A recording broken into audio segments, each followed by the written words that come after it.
Assalamualaikum warahmatullahi wabarakatuh. Perkenalkan, saya Nadira Alifa Prameswari dengan nomor BP 2213010 dengan program studi Teknologi Rekayasa Bioproses Energi Terbarukan yang diampu oleh dosen pengampu Ibu Insinyur Rita Yova MT dan Ibu Resi Levi Permadani MT. Baiklah, pada kesempatan kali ini saya akan menjelaskan materi pada mata kuliah perpindahan panas, yang mana soal yang akan saya bahas yaitu yang pertama, apa itu alat penukar kalor? Alat penukar kalor itu sendiri adalah suatu alat yang memungkinkan perpindahan panas dan bisa berfungsi sebagai pemanas maupun sebagai pendingin. Biasanya, medium pemanas dipakai uap lewat panas atau superheated steam, dan air biasa sebagai air pendingin atau cooling water.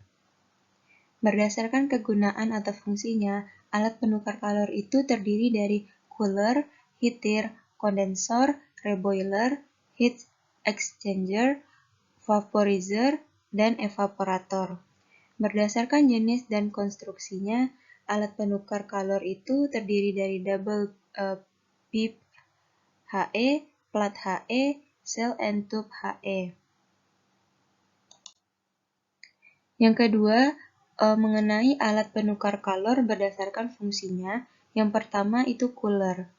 Cooler sendiri adalah alat penukar kalor yang digunakan untuk mendinginkan atau menurunkan suhu cairan atau gas sebagai fluida panas dengan menggunakan air sebagai fluida dingin. Yang kedua itu heater. Alat penukar kalor yang digunakan untuk menguapkan suatu cairan sehingga fasanya berubah dari cair menjadi gas. Yang ketiga itu evaporator, alat penukar kalor yang digunakan untuk menguapkan cairan yang ada pada larutan sehingga diperoleh larutan yang lebih pekat. Yang keempat, reboiler, yaitu alat penukar kalor yang digunakan untuk mendinginkan kembali serta menguapkan sebagian cairan yang diproses. Media yang digunakan yaitu uap panas atau steam dan minyak, biasa digunakan pada peralatan distilasi. Yang kelima itu ada heat exchanger, yaitu alat penukar kalor yang bertujuan memanfaatkan panas suatu fluida untuk pemanasan aliran fluida yang lain, bisa memanaskan fluida yang dingin ataupun mendinginkan fluida yang panas. Yang keenam ada vaporizer, yaitu alat penukar kalor yang digunakan untuk memanaskan atau menaikkan suhu suatu fluida proses dengan menggunakan media pemanas atau uap atau fluida panas lainnya. Kemudian yang ketujuh ada kondensor. Kondensor yaitu alat penukar kalor yang digunakan untuk mendinginkan fluida, uap atau gas sampai terjadi perubahan fasa dari uap menjadi cair. Kemudian untuk soal yang ketiga itu definisi dari panas sensibel dan panas laten beserta rumusnya. Yang pertama yaitu panas sensibel. Panas sensibel itu adalah jumlah panas yang diperlukan untuk mengubah suhu suatu benda atau fluida tanpa mengubah fase, misalnya dari padat ke cair atau dari cair ke gas. Rumus dari panas sensibel itu adalah Qs sama dengan M dikali C dikali delta T, di mana Qs ini sebagai panas sensibel, satuannya dalam joule atau kalori, M ini sebagai massa benda atau fluida, satuannya dalam kilogram atau gram, C ini sebagai kapasitas panas jenis, satuannya dalam joule per kilogram derajat Celcius atau kalori per gram derajat Celcius, dan delta T di sini sebagai perubahan suhu dalam derajat Celcius atau Kelvin. Kemudian yang kedua itu ada panas laten. Panas laten itu adalah jumlah panas yang diperlukan untuk mengubah fase suatu benda atau fluida tanpa mengubah suhunya. Ini terkait dengan perubahan fase seperti meluapkan air menjadi uap air. Rumusnya yaitu QL sama dengan ML. QL di sini sebagai panas laten, satuannya dalam joule atau kalori, M di sini sebagai massa benda atau fluida, satuannya dalam kilogram atau gram, dan L di sini sebagai panas laten, atau satuannya dalam joule per kilogram atau kalori per kilogram. Selanjutnya yang keempat yaitu mengenai panas penguapan, panas pengembunan, dan panas pembakaran. Yang pertama kita membahas panas penguapan. Apa itu panas penguapan? Panas penguapan itu adalah jumlah panas yang perlu diserap untuk menguapkan sejumlah tertentu cairan pada suhu konstan. Jika larutan uap dan cairan dibandingkan, energi kinetik uap terbukti lebih tinggi daripada energi kinetik fluida.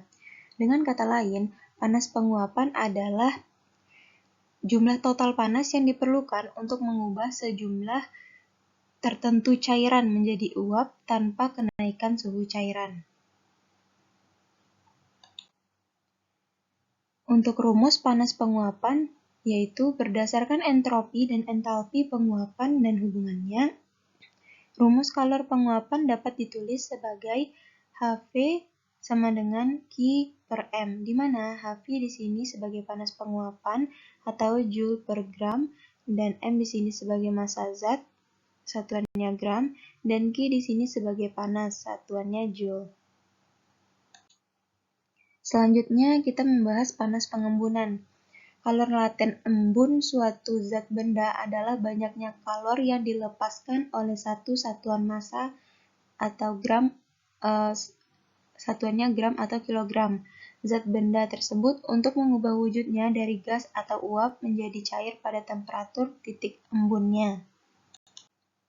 Untuk rumus panas pengembunan di sini rumusnya adalah Q sama dengan M dikali U dan Q sama dengan M dikali L, di mana Q ini sama dengan kalor yang dibutuhkan atau dilepaskan untuk berubah wujud, satuannya Joule, dan M di sini sebagai massa zat yang berubah wujud, satuannya kilogram, dan U di sini sebagai kalor laten embun, Joule per kilogram, dan L di sini sebagai kalor lebur atau kalor beku, satuannya Joule per kilogram. Selanjutnya kita membahas panas pembakaran. Panas pembakaran adalah energi yang dilepaskan sebagai panas ketika suatu senyawa mengalami pembakaran sempurna dengan oksigen dalam kondisi standar. Reaksi kimia biasanya berupa hidrokarbon yang bereaksi dengan oksigen untuk membentuk karbon dioksida, air, dan panas, atau delta H derajat Celcius. Untuk rumus dari panas pembakaran yaitu untuk menentukan kalor reaksi bisa menggunakan alat ukur yang bernama kalorimeter. Kalorimeter bom adalah alat yang digunakan untuk mengukur jumlah kalor yang dilepaskan saat pembakaran sempurna. Rumus dari kalorimeter bom yaitu Q reaksi sama dengan min Q kalorimeter ditambah Q air. Untuk mencari Q kalorimeter itu sama dengan C kalorimeter dikali delta T. Di sini keterangannya C kalorimeter itu sebagai kapasitas kalor pada kalorimeter, satuannya Joule derajat Celcius pangkat min 1 atau Joule Kelvin pangkat min 1. Dan delta T sebagai perubahan suhu, satuannya derajat Celcius atau Kelvin. Selanjutnya, alat penukar kalor berdasarkan bentuknya ada pipa ganda atau double pipe HE. Double pipe HE ini terdiri dari dua pipa konsentris, gambarnya seperti ini. Arah alirannya berlawanan baik dengan cairan panas maupun dingin dalam ruang anular, dan cairan lainnya dalam pipa. Double pipe HE ini digunakan ketika tingkat aliran dan cairan panas kecil kurang dari 500 kW. Yang kedua itu ada plat HE. Plat HE itu gambarnya seperti ini, terdiri dari pelat-pelat yang dipasang pada suatu kerangka dan ditekan rapat.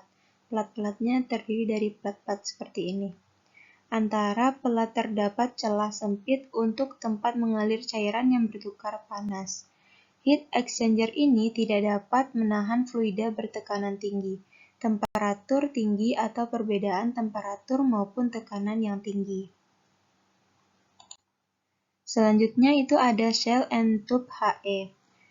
Gambarnya seperti ini, terdiri atas kumpulan dari banyak tub yang dipasang pada selongsong atau sel, di mana tekanan fluida pada sisi tub lebih tinggi daripada sisi sel. Fluida mengalir dari selongsong maupun di anulus sehingga terjadi perpindahan panas antar fluida dengan dinding anulus sebagai perantara. Selanjutnya itu digunakan dalam kondisi tekanan relatif tinggi. Yang keempat itu ada coil heat exchanger. Gambarnya seperti ini. Coil heat exchanger penukar panas atau kalor yang berbentuk coil sering digunakan dalam aplikasi pemanas air dan HVAC. Biasanya mereka terdiri dari gulungan pipa yang ditempatkan dalam tangki atau ruang tertutup, di mana fluida panas mengalir melalui pipa untuk memanaskan fluida di sekitarnya. Selanjutnya kita membahas soal mengenai evaluasi kinerja alat penukar panas. Evaluasi kinerja alat penukar panas itu adalah proses penilaian dan analisis untuk menentukan sejauh mana alat penukar panas dapat menjalankan fungsi transfer panasnya sesuai dengan yang diinginkan atau yang diharapkan.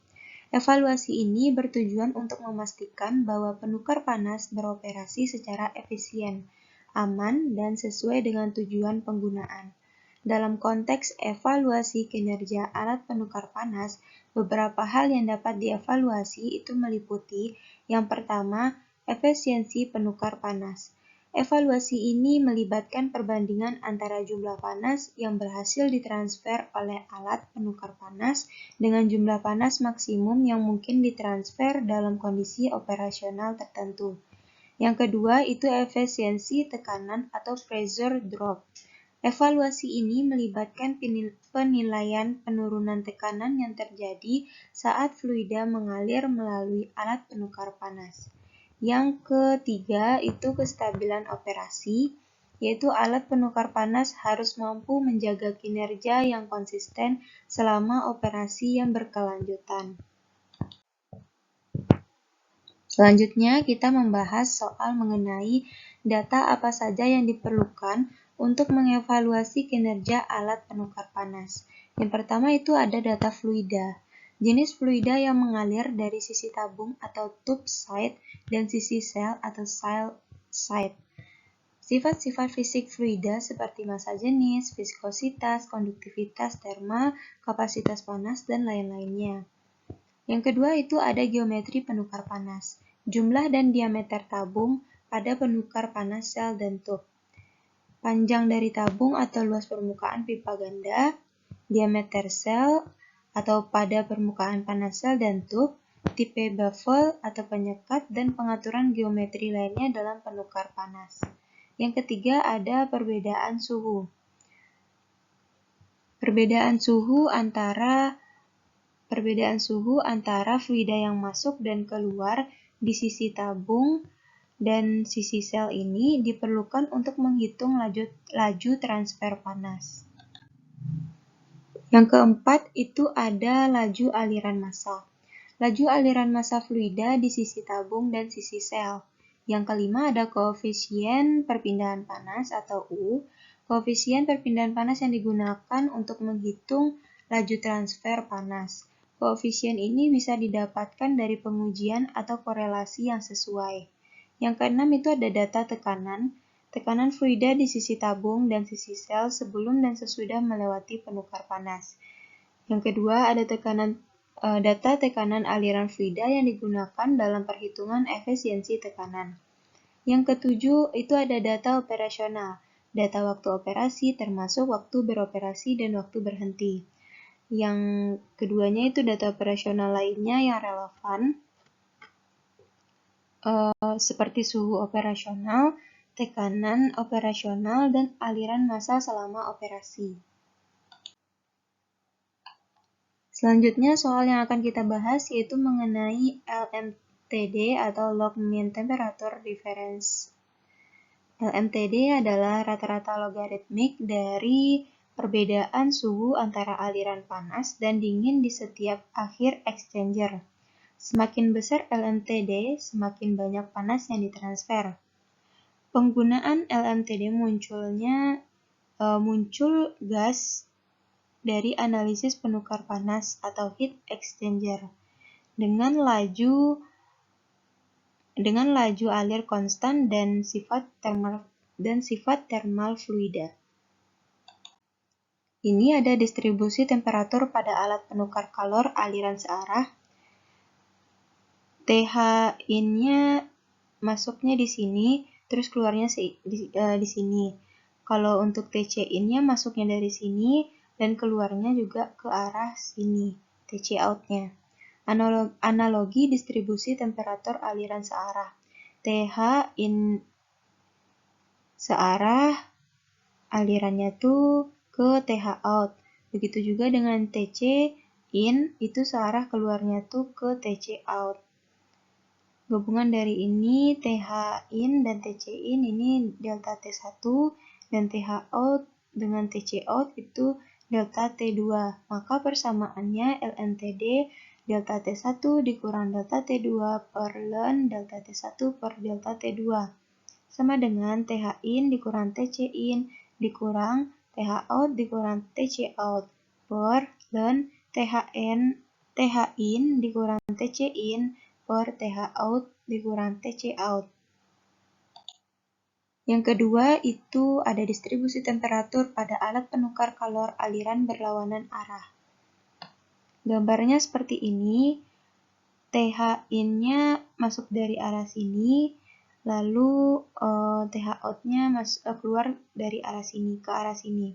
Kemudian dia berlawanan arah untuk TC in-nya masuknya dari sini dan keluarnya TC out-nya ke sini.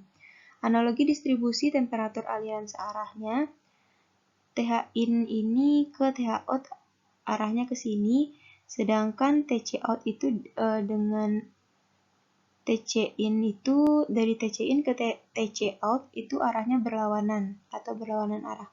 Kemudian TH in dengan TC out ini dilambangkan sebagai delta T1, TH out dan TC in ini dilambangkan sebagai delta T2. Maka persamaannya LMTD sama dengan delta T1 dikurang delta T2 per ln delta T1 per delta T2 sama dengan TH in dikurang TC out dikurang TH out dikurang TC in per ln TH in dikurang TC out per TH out dikurang TC in. Selanjutnya soal yang akan kita bahas yaitu apa saja indikator kinerja alat penukar panas. Itu yang pertama ada efisiensi penukar panas atau heat exchanger effectiveness. Adalah rasio seberapa baik alat penukar panas dapat mengalihkan panas antara dua medium dibandingkan dengan transfer panas maksimum yang dapat dicapai. Ini merupakan indikator kinerja yang penting. Yang kedua itu ada laju transfer panas atau heat transfer rate. Mengukur jumlah panas yang ditransfer melalui alat penukar panas dalam satu waktu tertentu. Ini sering diukur dalam watt atau unit lainnya. Kemudian yang ketiga itu ada perbedaan suhu antara medium atau temperature difference between media. Yang masuk dan keluar dari alat penukar panas adalah indikator penting. Semakin besar perbedaan suhu, maka semakin besar transfer panas yang dapat dicapai. Yang keempat itu ada efisiensi tekanan atau pressure drop.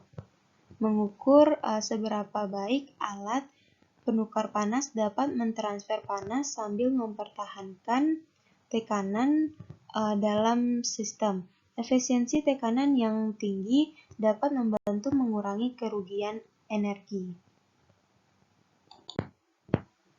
Selanjutnya yang kelima itu ada zona transfer panas atau heat transfer area. Adalah area permukaan yang digunakan dalam alat penukar panas adalah faktor penting dalam kinerjanya. Semakin besar area permukaan, maka semakin baik transfer panasnya. Yang keenam itu ada waktu kontak atau contact time, adalah waktu yang medium menghabiskan dalam alat penukar panas juga merupakan faktor yang mempengaruhi kinerja. Semakin lama medium berinteraksi, maka semakin efisien transfer panasnya. Yang ketujuh ada kestabilan operasi atau operational stability. Adalah kestabilan operasi mengacu pada kemampuan alat penukar panas untuk menjaga kinerja yang konsisten dalam jangka waktu tertentu tanpa gangguan atau perawatan yang sering.